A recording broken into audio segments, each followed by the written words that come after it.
Palletization and put away. By completing IM receiving, inventory is posted to interface storage type 902.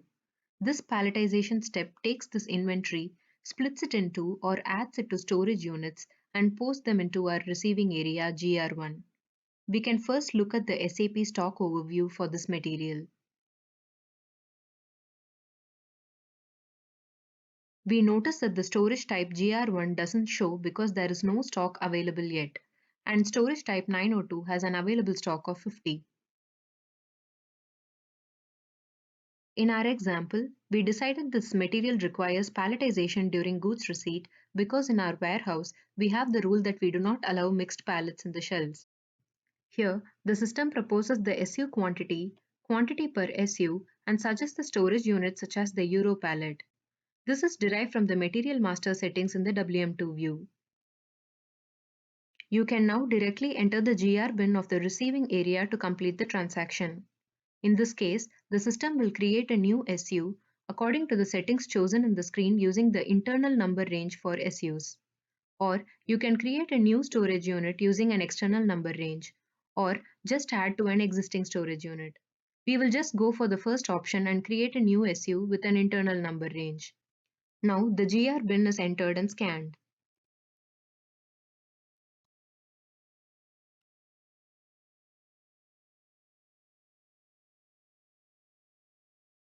Let us now look at the stock overview in SAP.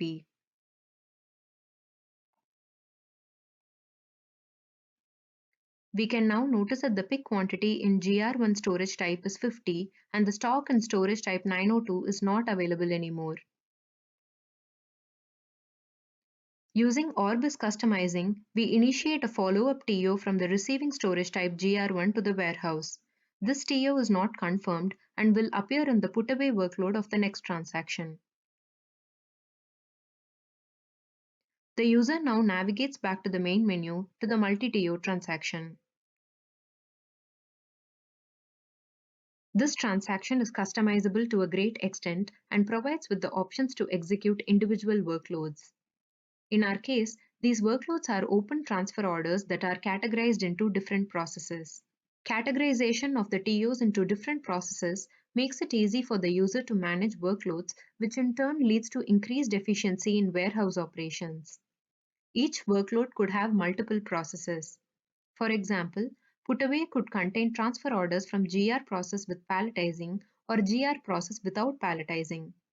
The assignment of an open TO to a process is done in our own customizing. You can assign by movement type, stock category, special movement indicator, storage location, SU type, source and destination storage types. For each process, we can now define which background checks have to be performed in order to ensure consistency and accuracy of data. Define what must be scanned, what can be altered, what information is displayed in our grids, and what additional screens are required. These configurations are done using simple table settings without the need for complex programming. We can even show that there are activities overdue by changing the color of the button. The different colors could be used to help prioritize the activities.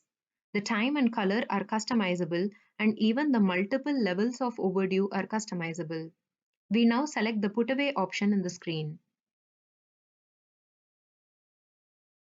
We decided our put-away workload is a list of open TOs with a process GR without palletizing or a process GR with palletizing grouped by destination storage type.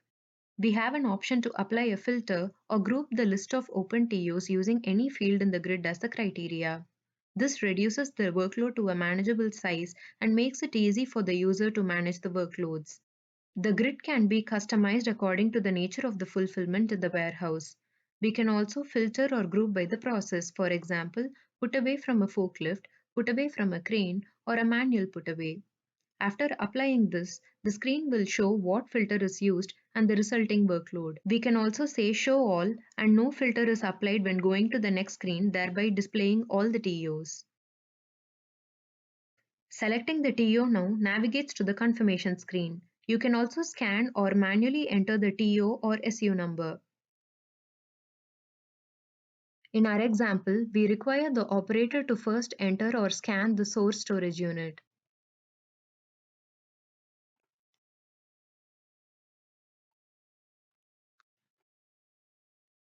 followed by the target quantity,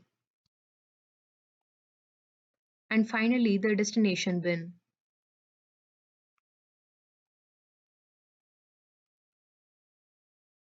Whenever the requested value matches the entered value, the fields on the screen turn green.